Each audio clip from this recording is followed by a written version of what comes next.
meu nome é Carol e essas são as leituras de setembro. Nossa, eu já tô ficando perdidinha. Setembro parece que durou, assim, meses, né? Durou um ano, deu Natal e não terminou setembro. Enfim, é com muita alegria que digo que terminei a minha TBR, que eu concluí 100% da minha TBR. Eu nem peguei meu caderno, peraí. Eu tenho que mostrar com orgulho o meu caderno. Olha só como ficou. Só que eu não anotei nada, né, de quotes. Ficou 100% lido. Eu escolhi bem as minhas leituras. Elas funcionaram totalmente com a minha vibe de setembro, né? Porque a gente nem sempre escolhe aquilo que vai funcionar pro mês inteiro. E estou felicíssima, porque isso aconteceu pela primeira vez na minha vida. Não que eu leve as TBRs. As TBRs na minha vida servem apenas para me organizar com relação às minhas leituras, servem apenas como uma organização, como um norte, mas eu fiquei muito feliz de fazer isso, né, porque você dar check ali é muito gostoso. Eu já fico feliz quando eu fecho 80%, 70%, 60%, eu já fico mó feliz, imagina 100%, é tetra! E já vou deixar um aviso, se vocês escutarem um barulho de helicóptero, começou agora, quando eu comecei a gravar, antes de começar a gravar, porque tá tendo o clássico de futebol aqui perto, e aí já viu, né? Todo o aparato da polícia tem que ir pro estádio de futebol. Enfim, antes de mais nada, deixe seu curtir, que isso ajuda muito na divulgação e no crescimento do canal. Inscreva-se se você gostar do que eu produzo por aqui e compartilhe este vídeo com seus amigos que gostam de saber como foram as leituras das pessoas, beleza? A nossa leitura lá no grupo do canal, lá no Telegram, nós temos dois grupos, um grupo geralzão que a gente conversa de tudo e um grupo de leitura conjunta. Os links eles ficam sempre lá na descrição, então fica aí sabendo. Nós lemos esse mês, nós lemos de tudo, né? Esse ano foi um ano assim de muitos gêneros variados. A Abadia de Northanger, da Jane Austen, eu li por esse Penguin Companhia, o clássicos, né, da Penguin Companhia. Eu não terminei de ler o prefácio, porque eu deixo esses prefácios pro final. Esse livro, eu tinha comprado o e-book, daí eu ganhei o físico num sorteio. Ele tem tradução do Paulo Henriques Brito com prefácio de Genilda Azeredo. E ele tem 300 páginas. Só que o prefácio é gigantesco, sério mesmo. O prefácio, ele vem até aqui, ó. Você começa a leitura na página 33. Então é isso aqui a obra. Tem bastante espaço, a letra é grande. Eu acho que, comparado com Persuasão, é um dos menores livros da Jane Austen. Inclusive, eu fiquei sabendo que ele foi publicado muito depois, 10 anos depois que ele foi escrito. Se eu não me engano, ela tem essa nota da autora aqui. Ó, declaração da autora da Abadia de Northanger. Daí ela fala que a escrita deste presente livrinho foi concluída no ano de 1803. Aqui, deixa eu ver quando é que foi publicado. Não fala. Mas eu sei que ele foi, acho que uns 10 anos depois. 13 anos decorreram desde que este livro foi concluído. Então, ele é um dos primeiros livros da Jane Austen. Inclusive, dá pra perceber a diferença na escrita dela. Não é uma escrita bobinha. A escrita dela, você já percebe uma sutileza, você já percebe aquela ironia dela, aquele cinismo dela ao falar da sociedade civilizada e bem educada. Aí é aquela história, né? São pessoas saindo das suas casas para visitarem outras pessoas. É basicamente isso que acontece nos livros da Jane Austen. Apesar de que em Emma, por exemplo, as coisas acontecem muito na propriedade dela ou ali na vila dela, mas é pessoas visitando pessoas. Mas fica a seu critério se você vai querer perceber as nuances, porque o legal desses livros dela são essas nuances, é esse cinismo com que ela fala dos personagens. É muito aquela coisa de interior. Só falta alguns personagens pegarem a cadeirinha de balanço e colocar na calçada pra ficar falando mal da vida dos outros. Tipo, a hipocrisia presente. E é muito interessante. Eu gosto bastante. É o tipo do livro que provavelmente eu vou ler. Esse aqui, ele faz muita alusão à literatura gótica, que é uma literatura que a Jane Austen apreciava muito. Ela faz muita alusão aos livros góticos, porque tem passagens ali que ela pira na batata, ela pira na batatinha ali, num lugar que ela fica, nessa abadia, né, que se chama Northanger. Ela pira na batatinha ali com o lugar que ela tá, que ela acha um negócio muito sombrio e tal. E você vai acompanhando isso e acho que é o momento mais alto do livro e eu gostei bastante por causa disso também. E aí, nós lemos lá no Clube de Literatura Safada,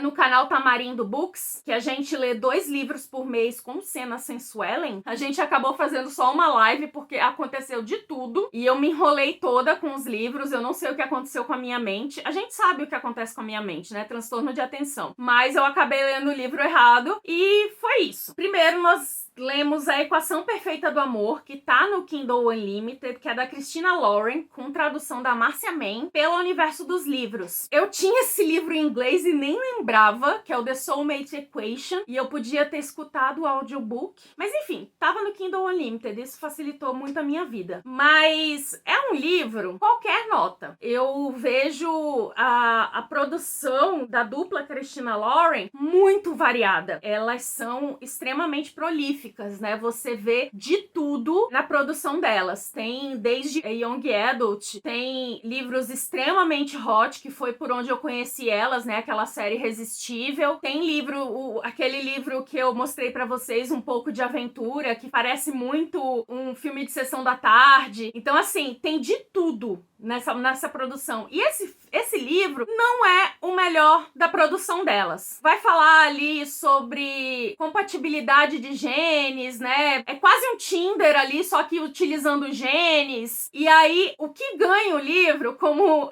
a gente conversou ali, se você quiser, eu vou deixar o link da discussão, porque foram 2 livros nessa discussão. Se você quiser saber mais aí do que a gente falou sobre esse livro, o que ganhou a gente foi o epílogo. Basta dizer isso. E aí teve O Acordo e Nada Mais, que é o 2º livro da série O Clube dos Sobreviventes, da Mary Bellog, pela Arqueiro, com tradução de Lívia de Almeida. Esse livro foi a mesma sensação que eu tive da primeira leitura, só que dessa vez eu vi mais coisas. Eu tô vendo mais coisas do que eu vi da primeira vez. Quando eu li a primeira vez essa série, eu não tinha lido, por exemplo, os Bedouins. E nessa série aparecem personagens dos Bedouins. Então isso fez a minha leitura ficar, por exemplo, um pouco mais completa, digamos. Mas aqui eles não aparecem. E aqui a gente vê nuances, a gente percebe capacitismo, a gente vê como é a vida. Ela foi muito sensível ao falar da vida de um homem cego, né? De um homem que perdeu a visão durante as guerras napoleônicas. Então é muito gostoso e são 2 personagens jovens ali, descobrindo primeiro a amizade, depois o amor. E é muito gostoso. Eu quero pegar esses personagens e colocar num potinho. É engraçado que os próprios personagens, os outros personagens do Clube dos Sobreviventes têm essa mesma sensação, sabe? Eles são muito cuidadosos. Eles têm essa mesma sensação de querer guardar esses personagens no potinho, sabe? Porque eles são muito fofinhos, é uma coisa muito... sabe? Esse livro é o mais gostosinho, assim. Eu acho que muita gente tem essa mesma sensação. E aí, eu li A Conquista do Conde, que tá no Kindle Unlimited, da Débora Strogo. Foi a primeira tentativa dela de ler romance de época. Eu já tinha lido um livro dela de comédia romântica, que foi uma delícia, que é A Invenção de Nós Dois, um negócio assim. Falava sobre o mercado editorial e era muito legal. Só que nesse, infelizmente, ela não foi bem sucedida. Ela tentou ali colocar personagens e ambientação brasileira, mas com um clima britânico, de nobreza britânica. Então, não funcionou muito bem. Eu falei que meio que gostei, mas, né, eu tava escutando, fazendo coisas, não prestei muita atenção, e o pessoal descascou esse livro na discussão. Eu tinha percebido uma coisa, mas eu não tinha percebido as outras coisas que o pessoal falou. Eu tinha tido sensações estranhas durante a leitura, mas eu acho que ela precisava de uma leitura sensível no mínimo. Porque colocar a ambientação no Brasil, você tem que tratar de muitos temas sensíveis da história brasileira. Não dá pra fazer que nem a Karina Ricci fez em Perfeita, que simplesmente ignorou a escravidão no Brasil. Ignorou que existem pessoas negras. Apesar de que tem uma personagem negra, mas ignorou de um jeito geral. geral, assim. Então, né, isso precisa ser revisto. A Conquista do Conde eu li lá com o grupo da Ione, tá? Lá com o grupo da Bárbara Sá, a gente leu Depois daquele Verão, que também tá no Kindle Unlimited, da Carly Fortune, com tradução da Érica Nogueiro, pela Buzz Editora. Não conhecia essa editora. Foi uma leitura legal, eu gostei. Tem temas interessantes, mas eu não participei da discussão, porque eu tava investida ali em terminar uma leitura que eu vou falar aqui, que eu tava super investida, tinha audiobook, então, como tinha um audiobook que eu tava escutando no celular, eu ignorei completamente os alertas que eu coloco na agenda, né, pra lembrar das discussões. Eu ignorei tudo, então eu não participei da discussão, mas eu gostei muito dos temas tratados, né, não foi um livro assim, mas eu li rapidinho, foram temas interessantes, fala sobre perdão, fala ali sobre você crescer ali, você amadurecer, tem umas coisas muito interessantes, eu gostei. Como eu disse, não foi uma coisa assim, né? E também foi uma leitura que eu fiz no início do mês, eu devia ter anotado mais, mas como era no e-book, eu tenho que aprender a fazer ficha de leitura de novo. Eu tô com preguiça de fazer isso, mas eu tenho que aprender a fazer ficha de leitura de novo. E aí, eu li Cress. Eu tinha botado pra ler nesse mês, Cress, que eu tava lendo uma vez por mês, os livros das Crônicas Lunares, que é da Marissa Meyer, com tradução da Regiane Winarski, pela Rocco. E esses livros, eles têm um gancho tão grande pro próximo, né? Eles são 4 livros com 2 livros de contos. E o Cress, eu acho que é o pior de todos, porque ele tem um gancho imenso, que eu simplesmente fui lá e peguei o próximo. Peguei o Winter, porque eu queria terminar logo essa série. Eu tava angustiada. Foi mais ou menos o que eu fiz quando eu li a série O Ceifador. Eu não aguentei, fui lá e peguei em inglês mesmo, e era isso, porque eu não ia aguentar esperar sair o timbre no Brasil. Que coisa gostosa. Apesar de ser uma literatura jovem, as temáticas, elas não são... Eu não considero uma temática jovem. Tem coisas que das quais as personagens passam, né? Mas, poxa, acontece de tudo.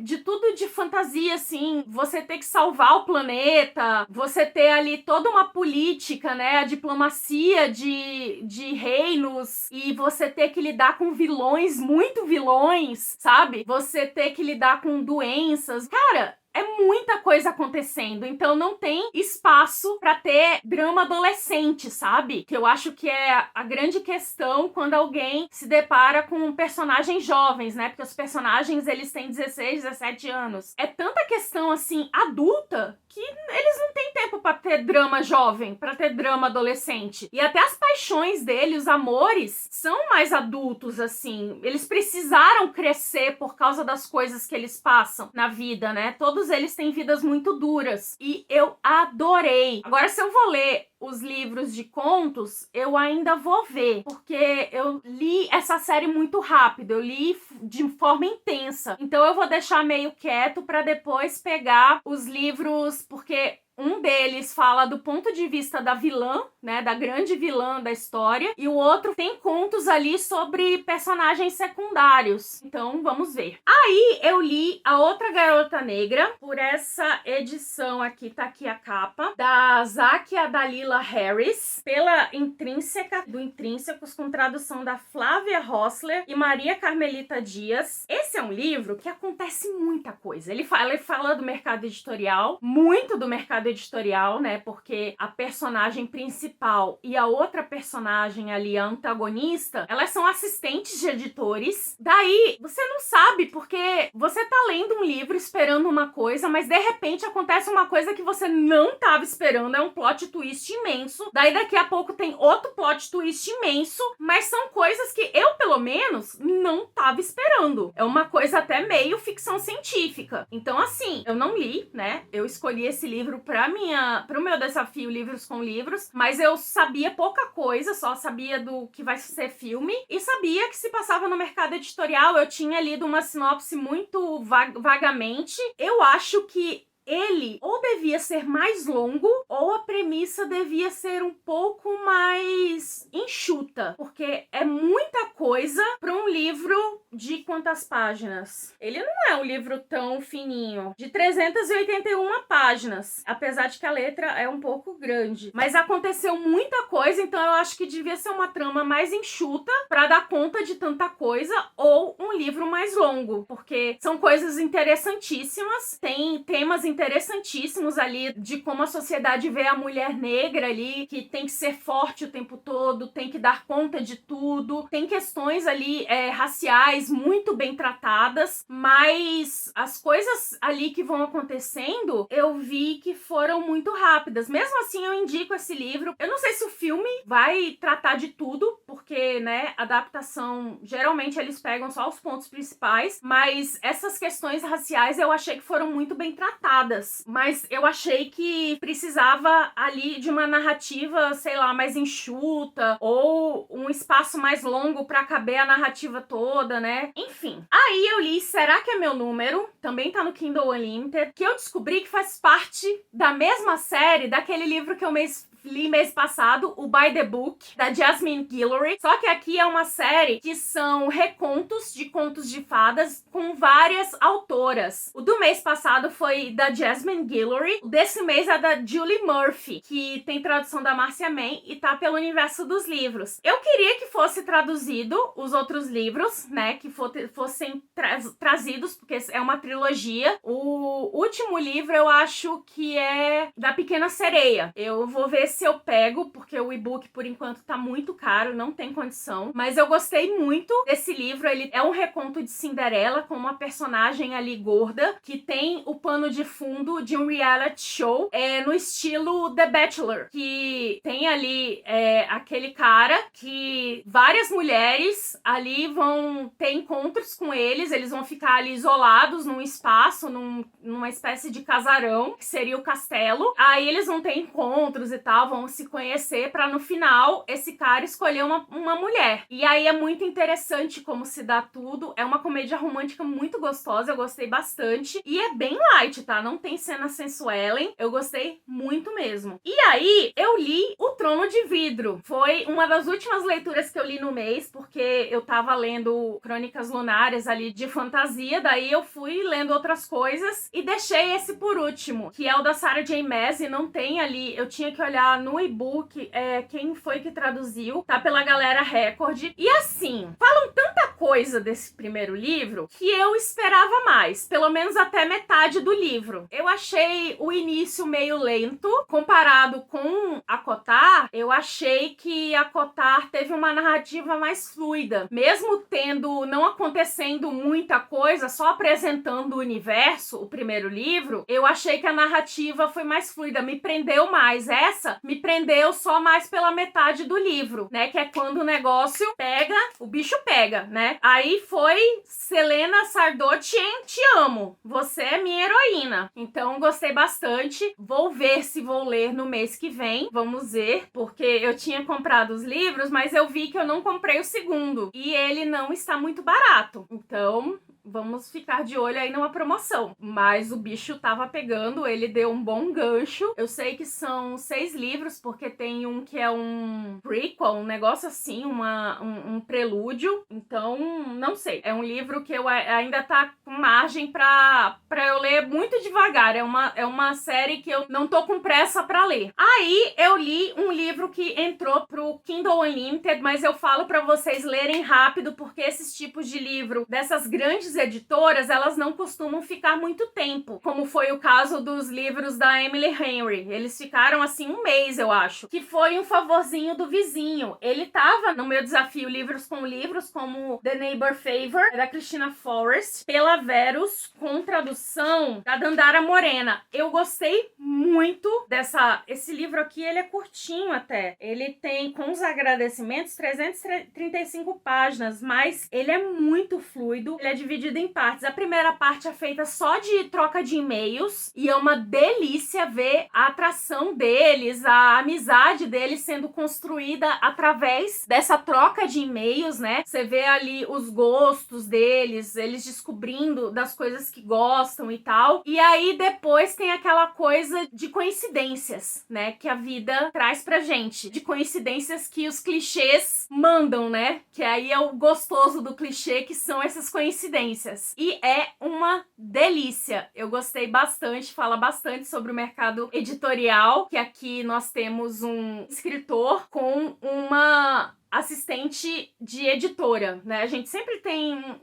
um editor assistente que sonha em ser o editor. Aí eu li O Majestade, que é o segundo livro de realeza americana da Katharine McGee, pela Rocco, com tradução da Isabela Sampaio. E quero continuar muito essa série. Já estou, assim, ansiosa pelo terceiro, que é o Rivals. Vai sair como Rivais, né? Então, como esse aqui foi lançado, eu não sei se eles vão lançar agora no segundo semestre ou se vão lançar só ano que vem. E como eu quero os livros em português, né, porque a tradução tá muito boa, eu não sei, porque por mim eu já lia tudo em inglês, porque eu vi que eles lançaram agora o Reinado, e eu não sei quantos livros vão ser, mas ele tem múltiplas vozes aqui, então o primeiro livro se torna um pouco lento até você se acostumar com essas múltiplas vozes, e cara, é uma delícia, porque pra quem gosta de treta de nobreza, você ter uma treta de nobreza nos Estados Unidos é um prato cheio, é muito gostoso. Eu tô adorando essa série. Aí eu li, pela primeira vez na vida, eu li um livro da Conceição Evaristo rápido, porque os livros dela, mesmo sendo curtinhos, eu nunca consigo ler rápido por causa da carga dramática. Esse livro foi o primeiro, descobri que foi o primeiro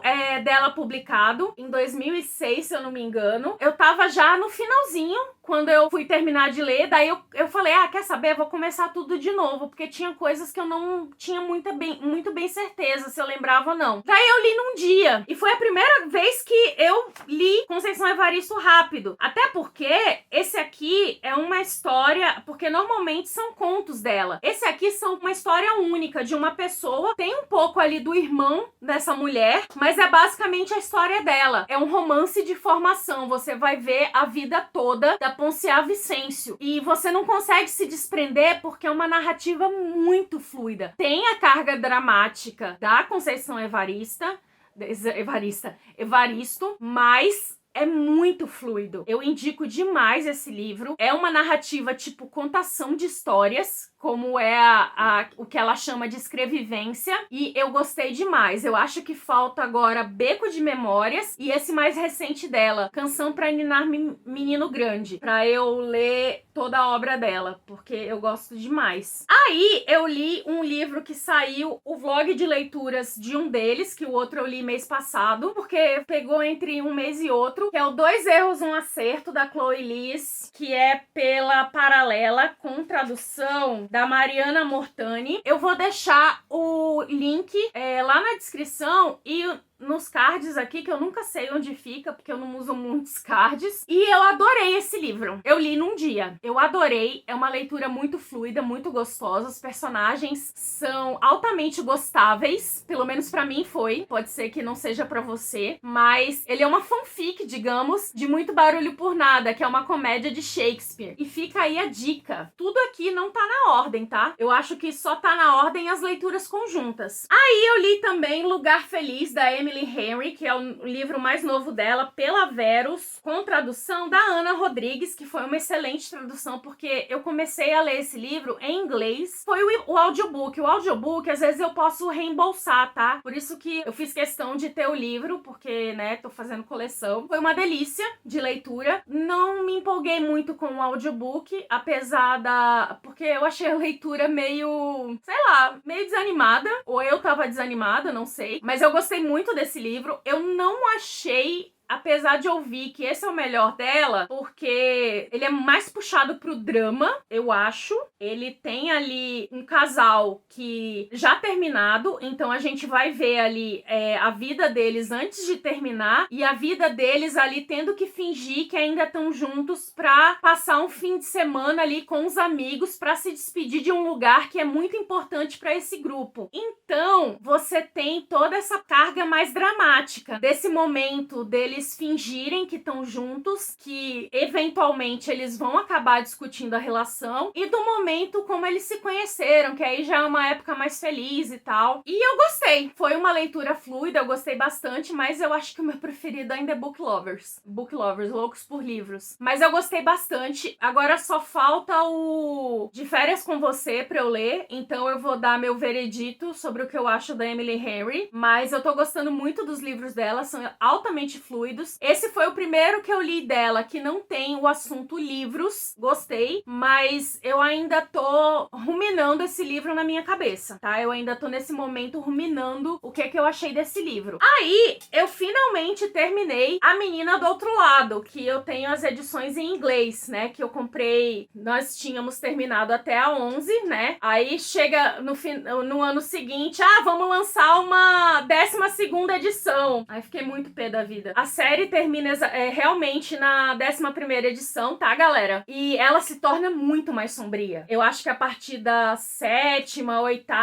do sétimo, oitavo volume, ele vai se tornando bem sombrio. Deixa de ter aquela coisa fofinha. Não totalmente, né? Mas ele fica realmente bem mais sombrio. E esse 12º é tipo um livro de contos, como se fosse, né? Um livro de contos com passagens ali dos personagens principais. Que é uma delícia, porque nós gostamos dos personagens principais. Pra quem se apegou muito, vale a pena ter esse 12º. Pra quem não se apegou tanto, não precisa. Mas eu adorei, fiquei super grata por ter lido essa série. E é uma série que eventualmente eu vou reler. E aí, o meu finalzinho, e por que eu não participei da discussão da Bárbara Sá, foi porque eu tava empenhadíssima. Inclusive, ganhei um selo ali no aplicativo de audiobook, porque eu li um audiobook de mais de 20 horas. Eu tava empurrando com a barriga A Light in the Flame, que é o segundo livro da série da Jennifer Armentrout, que é O Carne e Fogo, né? Que o primeiro foi Uma Sombra na Brasa. A primeira metade do livro, meu Deus do céu, não acontecia nada. Os diálogos eram ótimos. Diálogos muito legais, mas...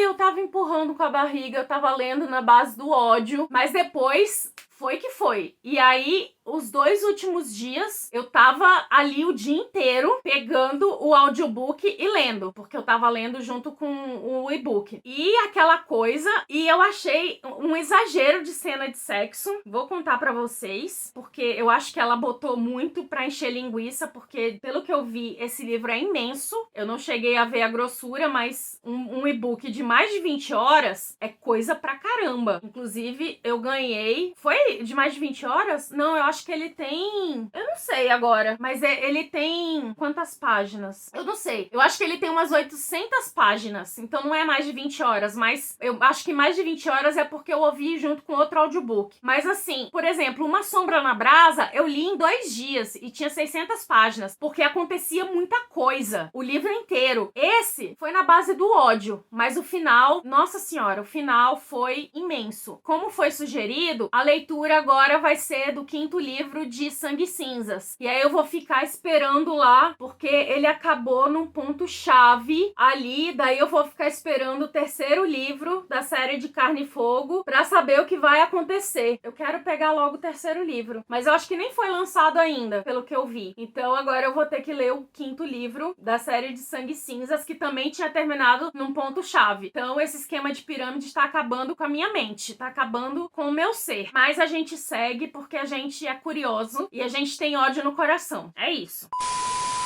Voltamos aqui de um futuro, né, não tão distante, um futuro bem escuro, bem sombrio, porque parece que Curitiba virou noite, e bem chuvoso, que eu vou falar de umas leituras que ficaram meio... Eu fiquei tão empolgada com a minha TBR completa que essas leituras ficaram escondidas aqui no calendário. E aí eu não percebi, eu não dei atenção, até porque foram leituras muito rápidas e eu fiquei mais atenta mesmo àquilo que eu tinha me proposto a ler. E aí eu vou falar pra vocês o que eu li. Uma, eu já acho que eu falei, mas eu não tenho bem certeza, mas eu vou falar um pouco mais. A primeira é uma leitura que eu fiz antes da leitura de Um Acordo e Nada Mais, que tem um livro que existe entre o primeiro e o segundo livros ali do Clube dos Sobreviventes, que me disseram que foi feito um livro físico na época, mas foi bem rápido, assim, eles não mantiveram no catálogo e depois ficou só em e-book, que seria 1.5 na série, que é O Pretendente, a série Clube dos Sobreviventes é da Mary Bellag, que vai contar exatamente o porquê do Vincent ter fugido ali e a ligação de um personagem ali com o Duque de Stanbrook. Vai contar ali a ligação de alguns personagens e explicar o porquê da fuga do Visconde de Darley, porque o final do livro 1 é o Duque fugindo. Não é exatamente um spoiler, porque, enfim, o livro 1 a gente não fala dele exatamente, a gente vai falar de vários personagens, mas tem isso aí dele. E aí, O Pretendente é um livro curtinho, não é um livro, excelente, é uma novela. Eu não sei exatamente quantas páginas, mas eu acho que fica entre 100 e 200, e vai contar a história do Julian e da... Ai, meu Deus, eu esqueci. 2 personagens que querem ficar juntos, mas ele era conhecido como um libertino, e aí ficou essa fama ali encravada nele, e ele quer provar que agora ele não é mais isso, agora ele recuperou as terras do pai, que estavam ali quando o pai morreu, tava com muitas dívidas e tal, e aí ele conseguiu recuperar, já estão produzindo de novo, já estão dando lucro novamente, e aí ele quer mostrar pro pai da mocinha que ele é um bom partido, né? Porque os pais da mocinha, eles querem de qualquer maneira que ela case com um lorde, né? Com alguém com prospectos financeiros muito vultosos. E aí, né, nós temos eles viajando ali pra mansão ancestral do Visconde de Darley, e a mocinha de jeito nenhum querendo ali ser cortejada por ninguém além do mocinho, porque ela já está apaixonada. E conta também como ela se apaixonou por ele por ela e tal. É uma novela bem interessante, mas é legal porque você fica tendo uma noção da história, e o e-book é bem baratinho. Inclusive, eu acho que o e-book poderia, já que o primeiro livro tá no Kindle Unlimited, eu acho que esse e-book deveria estar também, mas enfim. Aí vem o livro The Proposal, que inclusive foi lido pelo clube da Reese Witherspoon. Eu não sei se eu já falei dele aqui, mas só pra dar um toque, a mocinha, ela tava namorando, tava ficando com esse cara, né? Não era exatamente um namoro e tal, mas ela tava ficando com esse cara há uns 5 meses. E aí, durante um jogo de beisebol, ele pede ela em casamento. Só que esse pedido de casamento é daqueles que vem pelo Jumbotron, que é aquela focada da câmera que aparece em todos os telões do estádio e também na televisão. E aí ela não consegue dizer sim, porque ela foi pega de surpresa, eles nunca tinham sequer falado sobre casamento e tal. E aí ela diz não, o cara fica pé da vida e todo mundo fica, né, achando ela a vilã da história. E aí ela fica ali naquela confusão sozinha, porque ele se manda com a turma dele, e ela fica ali desesperada, sem saber o que fazer, com todo mundo acusando ela. E aí o mocinho, junto com a irmã dele, estão ali nas cadeiras de cima, e vem que uma equipe da transmissão ali do jogo tá vindo pra entrevistar ela, encurralar ela, bem dizer, e aí eles vão lá e tiram ela daquele local pra levar ela pra outro canto, né? Eles salvam ela. E aí ela vai conhecendo o mocinho. O mocinho é aquele do tipo crush literário, o Carlos Ibarra. Ele tem descendência latina, e aí a gente vai ver aquele show de comida de origem latina, uma beleza. Só que eu sofro porque é tudo comida muito picante, mas se reduzir aí a pimenta, eu como numa boa. The Proposal é da Jasmine Guillory, tá? É da série The Wedding Date Book, que o primeiro livro foi publicado no Brasil como Aliança de Casamento. E aí eu li pelo Kindle Unlimited o livro Sem Julgamentos, da Meg Cabot. Eu não consegui achar a tradutora, eu devia ter procurado, mas eu já devolvi o livro, né? Tem aquele plot Grumpy Sunshine, que é a mocinha, né? Que é um dos personagens todo feliz, todo otimista, e o outro personagem todo carrancudo, carrancudo, todo pessimista e tal. E aí eles moram ali numa das ilhas bem ao sul de Miami, aquelas ilhotas que tem ali. E aí já se sabe que tá vindo um furacão por aí, que a ilha pode ser arrasada. E aí todo mundo começa a se preparar para esse furacão e tal. Só que os moradores, tem um nome para pessoas nascidas em ilhas que eu não lembro, mas os que são da ilha mesmo, eles já estão acostumados, porque já passaram por vários furacões, então eles já têm as casas bem assentadas ali para resistir a um furacão, né? Eles já estão acostumados a se prevenir com relação ao furacão, já sabe que vai ter que replantar árvore, já sabe que vai ter que fazer um monte de coisa depois, mas com relação a casas, vai ter que tapar a janela, vai ter que fazer um monte de coisa, mas eles não querem sair da ilha. E aí, a mocinha e o mocinho também decidem que não vão sair. Só que, depois que passa o furacão, eles descobrem que muitos moradores dali, que não são exatamente moradores locais, né? São aqueles moradores que, porventura, moram na ilha, mas não pretendem ficar ali há muito tempo, deixaram seus animais de estimação, achando que seria um furacão passageiro, que seria um furacão tranquilo, assim, que ele iria... Estavam fazendo alarde sobre esse furacão. E aí deixaram seus animais de estimação em algum canto dito seguro, e agora não tem como voltar porque a ponte que ligava a ilha a Miami foi destruída. E aí a mocinha tem a ideia de ir ver como esses animais estão. Ela fica pé da vida, como é que alguém pode deixar o animal de estimação assim sozinho e tal. Mas ela pensa, não, sem julgamento, sem julgar, eu preciso ver como esses animais estão, porque ela é muito a favor, né, da proteção dos animais, ela é muito pet lover. E aí ela começa porque eles estão até sem comunicação, ela envia um fax, que a mãe dela é uma pessoa muito famosa, e pede pra mãe dela postar nas redes sociais isso, né? Daí ela fica recebendo telefonemas por telefone normal, que as linhas ainda estão funcionando, mas internet não tem, celular não tem. E aí ela vai de casa em casa que tem ali animal de estimação, vai alimentar, vai ver como é que tá o bichinho, e aí eles recebem doações de ração e tal. É muito interessante. E aí a todo momento eles ficam lidando com essa coisa de não, eu não vou julgar essas pessoas, porque alguns têm boas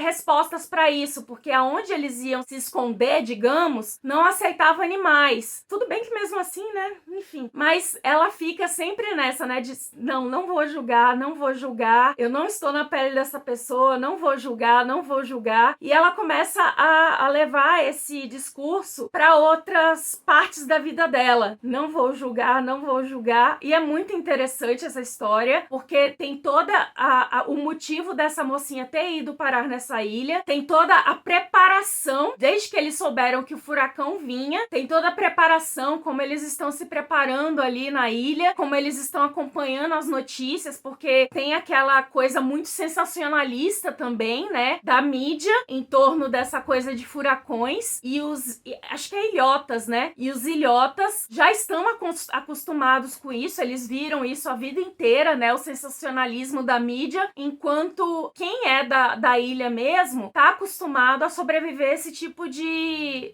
catástrofe, né? É o que eu tava lendo em Violeta, que os chilenos estão acostumados a se reerguerem depois que acontecem os tremores de terra, que isso faz parte da vida deles. Pra gente são tragédias, mas pra eles faz parte da vida deles. Eles tem essas catástrofes, mas eles sabem que vão se reerguer depois disso. Aí eu li da minha amiga Bela Fernandes, 12 Princesas e um Detetive, que é uma fantasia que nós temos aqui um detetive famoso, eu acho que é a Londres vitoriana, e aí nós temos um castelo que o rei tem 12 filhas, né?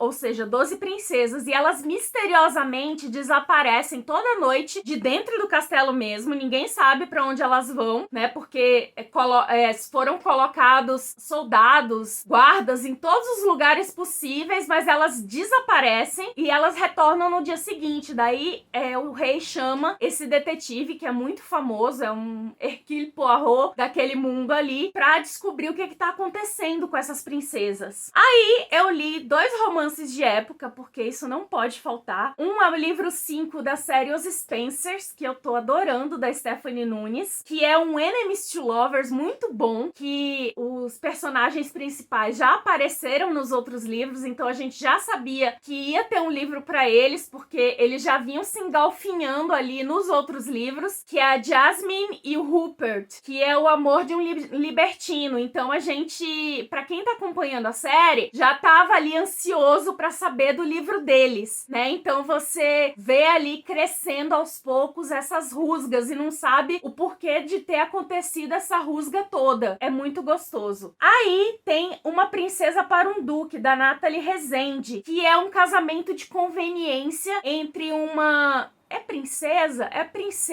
da Áustria, que foi praticamente vendida para um duque ali da Inglaterra. Ela foi vendida. Foi a mãe dela que fez um acordo ali com a mãe do duque, sem eles saberem, e aí ela tem que ir para lá sem nem conhecer o marido dela, né? Eles fizeram um contrato de casamento, então eles estão praticamente casados. Quando eles chegam lá, eles só têm que formalizar esse contrato, porque não tem como voltar atrás. E aí eles têm que aguentar as consequências disso, mas ele fica com dó, daí tem toda uma parte de aventura aí, porque ela quer fugir e ele meio que quer ajudar ela, e tem uma parte bem de aventura mesmo, e é uma delícia. Então foram esses os livros que eu tinha esquecido de mencionar. Bom, eu vou deixar todos os livros mencionados lá na descrição, se você se interessar por qualquer um deles para ler a sinopse, né, para saber mais sobre eles, ou quiser comprar esses livros, botar na sua wishlist, fique à vontade para utilizar meus links. Quiser comprar qualquer outro produto, pode usar esses mesmos links ou o link geral que sempre fica na descrição. E vamos para os comentários. Me diz aí se você já leu algum desses livros, se você quer ler, ficou com vontade aí, com base no que eu falei, porque eu não faço mini resenhas. Eu tenho que aprender, mas é porque os vídeos já saem grandes, né? Mas eu tenho que voltar a fazer ficha de leitura. É porque é um saco. Mas é isso. Vamos lá para os comentários conversar, porque eu adoro. Quem sabe a gente não faz aí uma leitura conjunta entre nós, né? Quem sabe a gente não inventa uma dessas, beleza? Obrigada pela sua companhia, um grande beijo e até a próxima!